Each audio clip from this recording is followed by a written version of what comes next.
A lot of times when you get a new dog, you're super excited, you're ready for this puppy to come or this new dog to come, and then you start to realize, I need to get supplies. So then you jump online or you go to the pet store, and when you get there, you get overwhelmed with what the selection is, and you go, oh my God, I don't even know. And it starts to make you question, do I have everything? What else do I need? Do I need this thing? What's going on? And that's what we're going to talk about on this week's episode. We're going to talk about a shopping list that's going to help you get everything you need to start your puppy out on the right path. Let's dive into it next.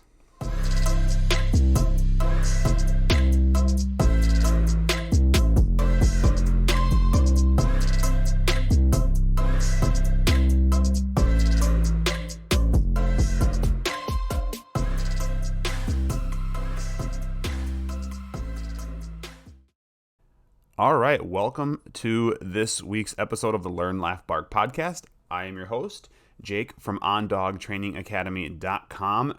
I'm really excited to be going over this stuff because I do think this is an area that is somewhat covered, but I don't know if it's covered enough, and I feel like it's something that we get a lot of our clients talking to us, and that is, what the heck am I supposed to get our dog? And how do I know I have everything? And then a lot of times then, once you get the dog, you're then playing catch up and you're ordering stuff. And as people know right now with Amazon and stuff like that, you're not always getting things fast.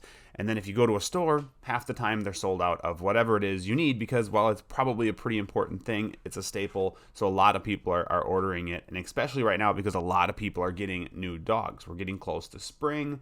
People are getting prepared. So we're going to be talking about getting you guys mentally and just stocked wise prepared, and so you'll know what to go to the store and get ahead of time of getting your new dog. Now you might say, well, I already have my new dog. That's okay.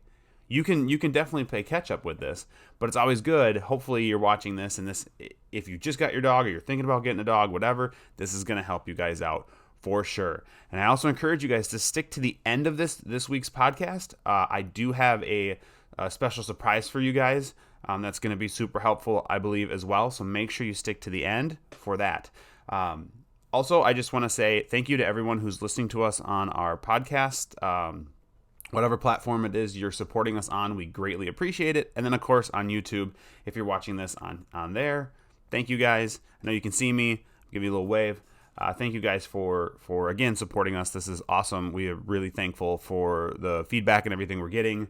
It's been really fun doing these, and so we're going to continue doing them for ever, I suppose.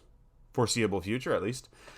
Anyways, let's go ahead and start talking about it. So you're going to get this new dog, and you're coming up with the must-haves, right? The must-haves. And when we started putting this list together, we started thinking, okay, what is necessary? What is, in our opinion, and obviously this is all our opinion, but what is some necessary things? And we started writing down the obvious ones, and we'll talk about all of those. And then we started writing down more and more and more. And we started going, well, shit, like that is a lot of stuff. There is a lot of things on this list. Like, I understand now why people don't necessarily remember or forget things. So we're going to start out at the top. And this is what I call the first group of things I call the obvious. These are things already know you need to get, but it's obvious, but I think it's fair to be covered as well. And that is, you want to start out with food. Obviously, I assume at least you're feeding your dog. So you're going to want to have some sort of high quality food. Now, high quality food is going to be a podcast unto its own someday, just because there's a lot out there. But you can do research on this as well. I like to give my dog a really good quality food. I'm looking at ingredients. I'm looking at what the food, who the food's designed for, small breed, large breed, active breed, whatever. One thing I'll just say to keep in mind, because this is kind of a pet peeve of mine, is if you're getting a food that says active dog or active breed, because you have an active breed. Now, when they say active breed dog food, they mean food for dogs who are hunting or tracking or doing stuff that's burning tons of calories, tons of energy. Just because you have a Springer Spaniel or a high energy lab or something like that, that doesn't mean you should be feeding them active dog food. It just means you have a dog that could potentially be active. So keep this in mind. Just because you have a hyper dog doesn't mean they should be eating a dog food that's designed for active dogs. You don't need to give your energetic dog more energy, especially if they don't have a good avenue for getting that energy out. The next one then is water. I'm not saying buy water, but like you have to obviously come up with ways to make sure your dog has water. Now there's a few different options for that. You can obviously go with bowls, and we'll talk about bowls here in a second. But you can go with bowls. You can go with a dog fountain or just a water fountain. We have cats as well, so we actually really like to do the water fountain because flowing water tends to attract cats to drink more. Cats need to drink water. Well, duh. That's what we've been using. But our dog also likes to drink out of the fountain as well. He'll drink out of a regular bowl, but he likes to drink out of a fountain. Now, personally, for me, the size of the bowl when it comes to water bowls is important. I want a bowl that's a little bit more substantial. The reason for that, and there's not a ton of science behind this, but the reason for that is when the dog is drinking its water. If it's in a small bowl, for one, as it's drinking, the water is going to be shooting out and it's going to be going somewhere, right? It's going to get on your floor, and yeah, you can put mats down and do all that, and that's fine. But we also need to make sure that you can contain it some. So I think if you get a larger bowl, when that dog's drinking water and then pulls away, you're going to collect at least the heaviest flow of water coming out of their mouth in the water bowl. Yes, it means you have to change the water more often, but it also means you're not going to walk across that area with your socks on and have gross, wet socks. So I think that's a fair trade-off. So an oversized water bowl, I like, or a water fountain. They sell water fountains that are awfully large. They work great too. Now let's talk about food bowls. So food bowls, there's a ton of variety of food bowls when it comes to what you could choose from. If you have a dog that eats really intense, you could certainly go to like a slow feeder bowl, which means the dog has to work around something, whether it's a spiral something or whatever. The dog has to work around something. It slows them down a little bit. Does your dog want a plastic bowl? Does your dog want a metal bowl? Does your dog want a clay or ceramic style bowl? I tend to stay away from those just because if you have a dog that even tries to pick the bowl up at all, they'll pick it up, drop it, they'll break it. So I tend to lean more towards metal or plastic. But again, it kind of depends on your dog. It kind of depends on what they're used to. If you're getting a puppy or even if you're getting a rescue dog or whatever, see what the dog is eating out of now. The breeders are going to have the dogs on some sort of kibble or something when they go home. And what bowls are they using? If they're using a metal bowl and this dog is eating, it might be just an easy transition to go right to metal. Most dogs don't care. They just want food. So they don't care if you serve it to them on a plate, on a paper plate, on the floor. I don't recommend that, or in a bowl. They just want to eat it. So it doesn't really matter.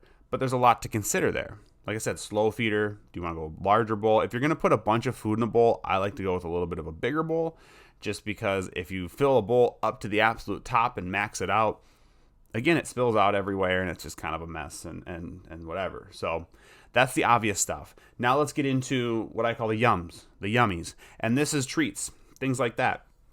So the first thing is I like to have two different types. I have two different styles of treats, I should say. I have a variety of treats just because I like to mix it up a little bit when I'm training my dog. But the first one is like a biscuit, a hard, crunchy biscuit. Now, they're boring. And some dogs don't care. Some dogs will eat them and just be totally cool with it, which is awesome. But I like to use those when I'm putting my dog in their kennel, when I'm giving them a treat for something that I don't need fast repetitions for. If I'm going to do fast repetitions, I'm going to go with more of a soft treat, and that is my training treat. And there's a huge variety of treats out there that are designed for that, but I like soft treats. I like treats that are easily eaten, aren't crumbly, don't make a mess, and the dogs can quickly eat it and move on. Repetition is key for that. The next thing then is what I call entertainment. We have to be able to entertain our animals, and sometimes that can be hard. But there's ways that I think sometimes people aren't utilizing that are great for it. The big thing is like interactive feeders. So, my mentality when it comes to feeding your dog, especially new dogs or young dogs especially, is if you're not taking at least one of those meals a day and taking the food out of their bowl and using it for whether you're going to just say, hey, I'm going to take your food, put it in my pocket, and we're going to do training, and you're going to get your meal one treat at a time, or if you're going to take the food and put it into some sort of puzzle game. Kong makes a thing called a wobbler that wobbles around. The dog has to just kind of beat it up, and it spits treats out or spits its food out as the dog is interacting with it. There's puzzle games where dogs have to move things and do certain things. There's ways what's allowing you to do is that you're allowing the dog to be able to to utilize a little mental stimulation, use that mental energy. So it tires them out a little bit. It gets them thinking, as opposed to just put the food in the bowl, dog scarfs it down, and within a matter of 20 seconds or less, it's done. The game kind of extends it, and it makes the dog work. And I think dogs do like to work for their food. You probably see it and just when you're training your dog, they're willing to work for that treat, so they'll probably be willing to work for their kibble as well. So I think that's a really good thing. Chews and bones. Now, safe edible bones, you're talking about greenies, whimsies, things like that aren't going to be like lasting a super long time, but they're stuff the dogs can chew on. It's not something I give the dog every night, but I think it's really good to have as a now and then snack, I guess you could call it.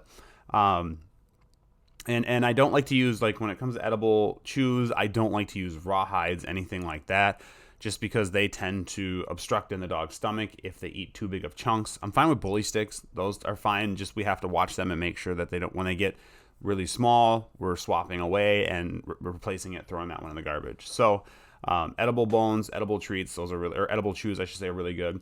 Non-edible bones, I think, are equally as important, though. So you're talking about your Nyla bones, your Benny bones, your life stages bones. I don't even know. But there's a lot of different bones out there that are hard bones, that are non-edible bones that the dogs really enjoy to chew on, especially when you have young dogs going through teething, or if you have a dog that's just a natural chewer. It's really good to have these bones around. Now, maybe you have some bones at home and you're like, well, my dog doesn't want to chew on them. Taking a little bit of that soft training treat that we talked about earlier, rub that scent on that bone a little bit, help build the interest in that bone, and then offer it back to your dog. A lot of times dogs like bones that have already been started. And no, I'm not, well, I suppose you could chew on the bone yourself if you'd like, but I probably would recommend just rubbing some treat on it and trying to get the dog to start it on their own. I don't think I'm going to recommend chewing on a dog's bone. No, I mean, they have bacon flavor and stuff, so maybe it'd be good. I don't know. Kind of doubt it. Anyways, the next one is then, when it comes to entertainment, is you're talking about durable toys. You know, it's always easy to go to the local store and buy, you know, toys for like $1 or something. And you're like, look at all the toys I got. It only cost me $10. Oh my God, my dog's going to love it. In a matter of like 3 days, all those toys are dead, de-stuffed, torn up, ripped up. There's a reason why they're $1. They're cheap. They're cheap toys. So we need to make sure that we are really working on, sorry, I got dogs behind me making noise. Really working on giving them toys that are a little bit tougher. You got tire biters. You've got jolly balls. You have even just like Tuffy toys and things like that. Those are really good, stronger toys. Yes, you have to pay more, but do you really have to?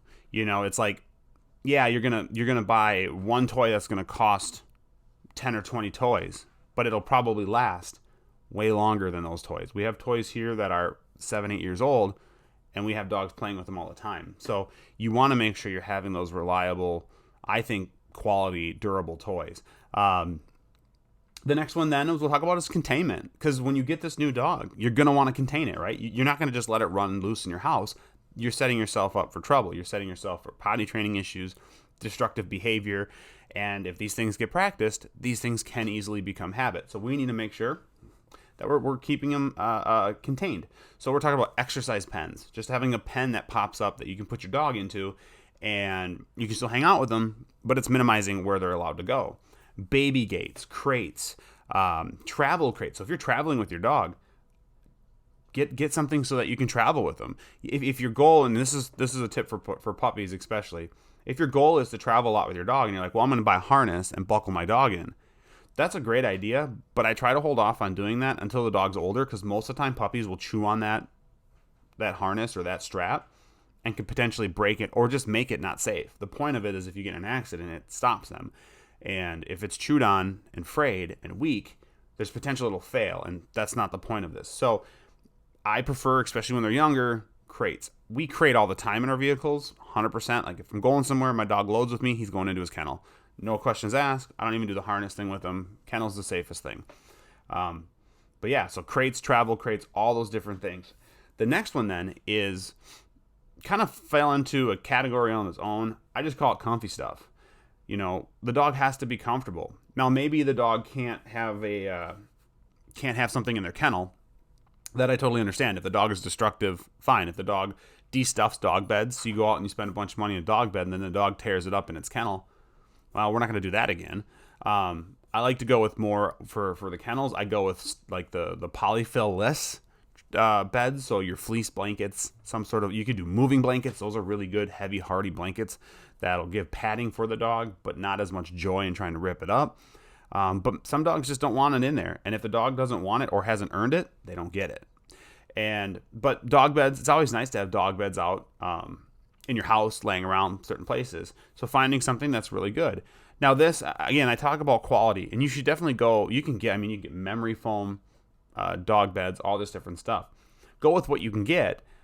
Cheaper ones, yeah, they'll hold up, but they tend to wear down. It's like buying a cheap pillow. It works good at first, and then really quickly you start to notice it gets kind of unstuffed or just isn't less comfortable. Everything gets compressed easier. So it's a little bit of a good thing for a while, and then it starts to go south. But beds, I think, are very important. The next thing then is safety. So we need to make sure that our dogs are safe. Well, the way we do that is for getting some sort of collar on them. I don't like the dogs to not have a collar, because I feel like if they just go collarless all the time, especially when they're new and they don't have a good recall or good training yet, I like to make sure that we have some sort of collar on them so I can grab their collar, have control of them. Same thing with like ID tags, plates, embroidered, some sort of identification on them to say, hey, this is who the dog is. This is how you can get a hold of me so my dog can come home. You can also do microchipping and all that, because that's obviously easy to do as well. But make sure you... Sorry, I got a dog behind me chewing on a bone. Hey, Hazel, can you give it a rest for just a second, please? Trying to tell people stuff. She said no. Sorry, guys. So anyways, microchip is always a good thing as well. Microchip's a good identification in case they slip their collars, but I would rather have the collar with the ID on it as well. Might as well double up on safety with that. Not a big deal. And then always check with your city to see what kind of licensing you need. Do you need a license for your dog? Do you need to register your dog? Does it have to have rabies? When does it need it? We'll talk about that stuff later too. Well, I guess not, but making sure whatever you need to do to register for your city is happening. The next one then is, for when it comes to safety, is, aside from a collar, I like to have a harness. Now, harnesses isn't something that I like to have my dog wear all the time. I don't support like having them wear a collar all the time. I'd rather have them wear it part of the time, like when we're training or working.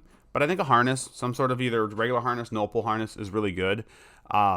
Regular leashes, 4 to 6 foot leashes, I think are super important. Again, that should almost fall into obvious. You're going to need collars. You're going to need leashes for your dog. And then a retractable leash. So surprisingly, yes, I do like retractable leashes, or a long line if necessary. Retractable leashes are great for pottying your dog, because you can bring your dog out, you can hook them to something that's not their training leash, and you can let them wander around and go to the bathroom, and it's all good to go. So I certainly think that a retractable leash is a good tool to have.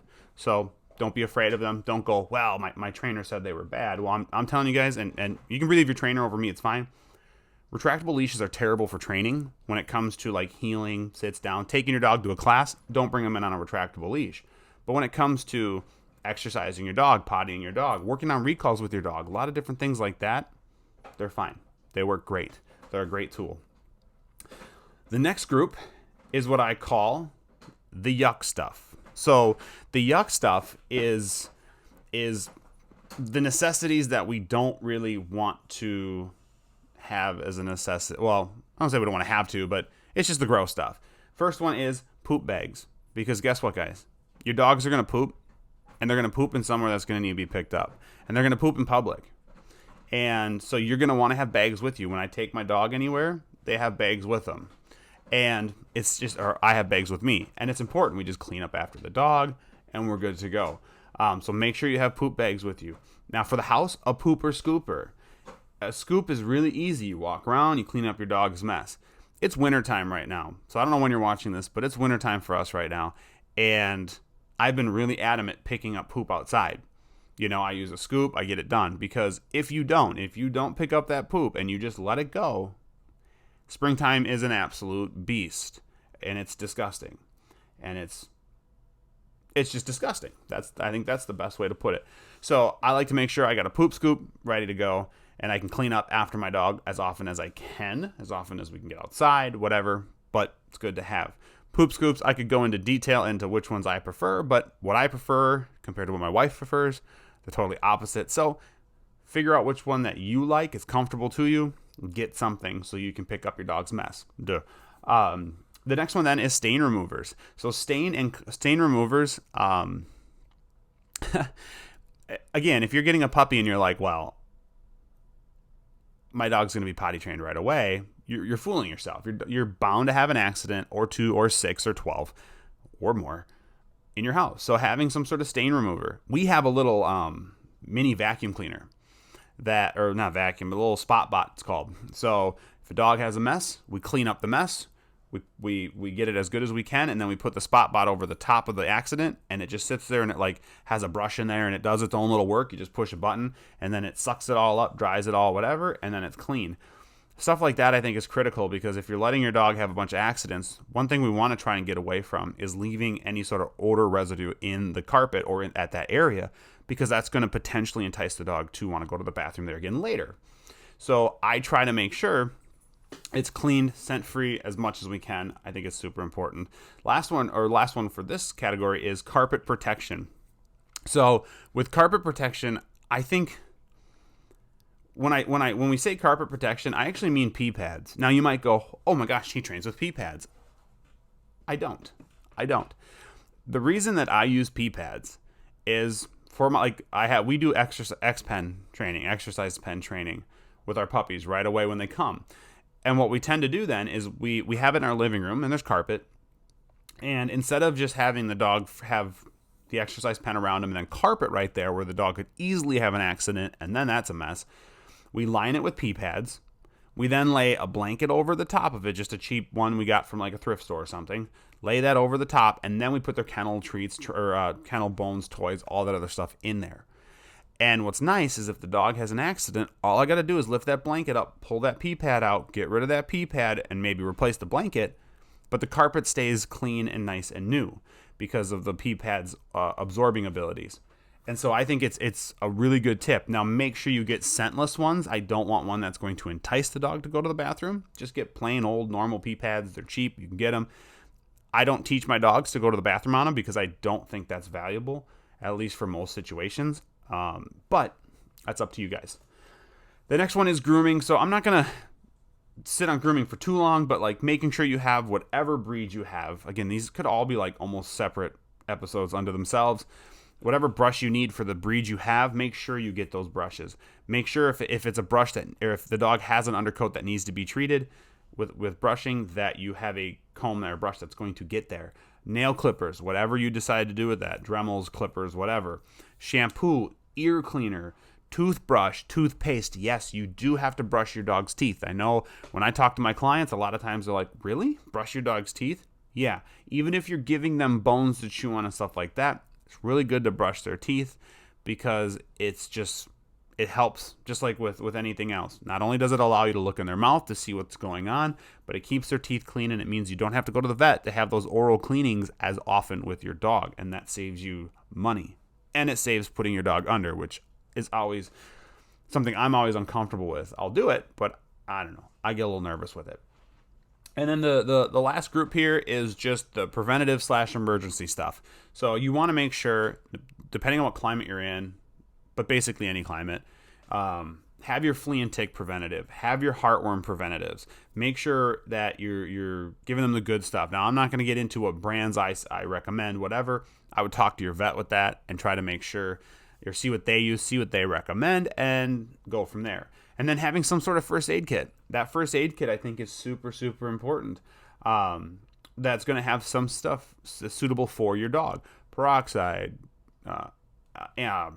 antibacterial cream, wraps, things like that. Even a muzzle. I don't care if your dog is friendly. If your dog is injured, a muzzle might be necessary because they're in pain. So just having a small emergency kit. Now, I did promise you, because we are at the end of this podcast, I did promise you that I would have a surprise for you guys at the end. So here's my surprise.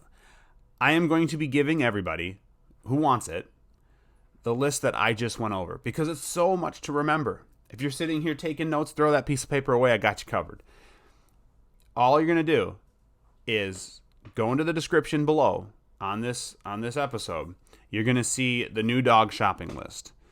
This list is going to have everything, literally everything that I have. If you're watching this on YouTube, you can see me holding this thing up. Yes, there's scribbles on it from me, from reading it just now to you guys, but you're going to get something that looks just like this, and this is going to help you. If you're listening to this on the podcast, trust me, guys, download it. It's worth it. This is going to give you everything I just talked about. It's going to have it all there. You can check things off as you go through it. You can decide you don't need some of it. If you say, hey, I like stinky carpet, I don't need carpet or stain clean or carpet cleaner or anything, cool. Do what you want to do. I don't recommend it, but do what you want to do. But if you go into the description in the description of this week's episode, you will see a link. All you got to do is click on it, fill the stuff out. We'll send you right over. We'll email you over the PDF, the document for you, and you will have that at your disposal to be able to make sure you're prepared reading over all this stuff. So guys, I hope this week's episode was helpful. If you want to get in contact with us, you can definitely contact me on Facebook. That is the Learn, Laugh, Bark podcast, or OnDogTrainingAcademy.com Facebook page. You can also email us at contact@OnDogTrainingAcademy.com. Continue to support us here, guys, with the podcast, with the YouTube. We really appreciate it. Like I already mentioned, this has been super fun talking to everybody. The YouTube thing is new, and to us, it is just another way that we can communicate with people and help people. So share this with your friends. If you're on YouTube, subscribe to the channel. It would help us out a lot. And, of course, it'll keep you guys updated with the most recent podcasts that come available. And we're going to be putting out more content. I'm actually going to be starting to do a little bit more. So we're going to have some other playlists and things popping up on our YouTube channel that's going to have more content for you guys. So make sure you guys check that stuff out. But, guys, thank you for listening. And as always, we'll see you next week.